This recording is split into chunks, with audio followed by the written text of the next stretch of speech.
first, I'm going to be joined by the creator of Bitcoin Hex, Richard Hart. A lot of folks have already tweeted at me. Tweet me at CD Payne. What do you think? What do you want me to ask him? He's next.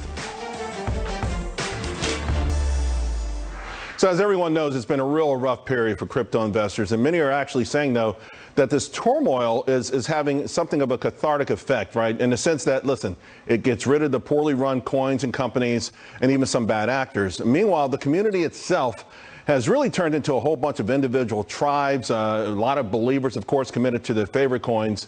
In fact, yesterday I read where a whale reportedly bought 20 million Shiba Inu for $210 million. That would have been the largest purchase in history there. I do want to bring in now Hex.com founder Richard Hart. You know, Richard, you are the man behind Hex, and it's been some tough sledding for you like everyone else of late. Just tell us exactly, what it is, why you created it. Well, I mean, Bitcoin's got a lot of stuff it can't do. So, right now you're seeing everyone lose all their money, and I do mean all of their money, to people that said they would give them more coins. They tried to earn yield on their Bitcoin. They gave their keys to somebody else, which is the opposite of why crypto was invented. It was invented to get rid of middlemen. So what does everyone do? They give their keys to middlemen that have a good story. They're going to give you some interest. I invented something that I gave for free to Bitcoin holders to let them generate yield by holding their own keys without giving them to somebody else.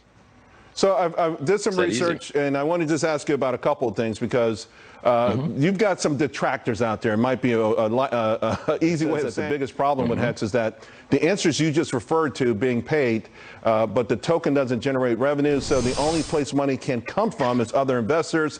That would be a Ponzi scheme, no matter how much you spend it. And then, of course, it goes on to say you lay it on thick. What do you say to an article like that? What do you say to an article like that? Everyone misuses these words. A Ponzi scheme is a fraudulent endeavor where people are told they're going to get pay more from a business activity that doesn't really exist. It's fraudulent. And there's a middleman that pays you your rewards. The family likeness test would say that Hex is most similar to Bitcoin, where miners create money out of thin air and pay themselves their own rewards through the fruits of their own labor. And therefore, since there's no middleman, since you mint your own coins, it cannot be a Ponzi. It can be a bubble, which is why the price drops 85% every 3 or 4 years. But then it goes on to make new all-time highs. So Bitcoin's dropped 85% 3 or 4 times now, and yet it's gone up 690 million%, from a penny to $69,000. And so all Hex is Bitcoin with a proof of work change, where we pay people inflation to hold the price up through staking instead of paying them to destroy the environment through SHA-256 mining. So that's all it is. It's Bitcoin with a proof of work change. I've been bringing a lot of folks on in your space because I'm trying to learn all of this. And again, when people found out you were coming on, I got a whole bunch of articles. There's another one I want to ask you about because, listen, obviously you've got a pretty strong following, but there was one in AZ Coin. This is 2019.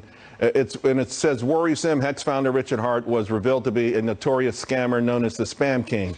Again, listen. I got sued for $500 in civil court 20 years ago. And I couldn't pay for a lawyer to defend myself because in small claims court, you can't have a lawyer defend you. Okay. It would have cost me more than $500 to fly to Washington to go win the case. So I don't think being sued for $500 in small claims court makes you a Spam King. Richard, where do we go from here with respect to the overall crypto space, Bitcoin, and Hex itself? I called the top on the day. Everyone else told you Bitcoin was going to 100,000. I told you it was going down to 10,000. Why? Because it drops 85% every once in a while. But people, they forget that happens. They always think that this time's different. Nope, this time's not different. Are people paying $1 million for JPEGs, or more accurately, serial numbers loosely related to JPEGs, which may or may not still be hosted on the internet? Yes, they are. As long as people are doing that, you have to have a crash. The reality will not let idiots that buy JPEGs for $1 million survive. For Hex, right? I understand you control like 80, 88%. Oh, Hex. People want to know, as they're getting in, are you not getting out? The best time, the origin address has never sold a single Hex. Vitalik dumps Ethereum on your head all the time. The Ethereum Foundation dumps Ethereum on your head all the time. Chainlink founder dumps Chainlink on your head all the time. The origin address in Hex has never sold a single coin, ever.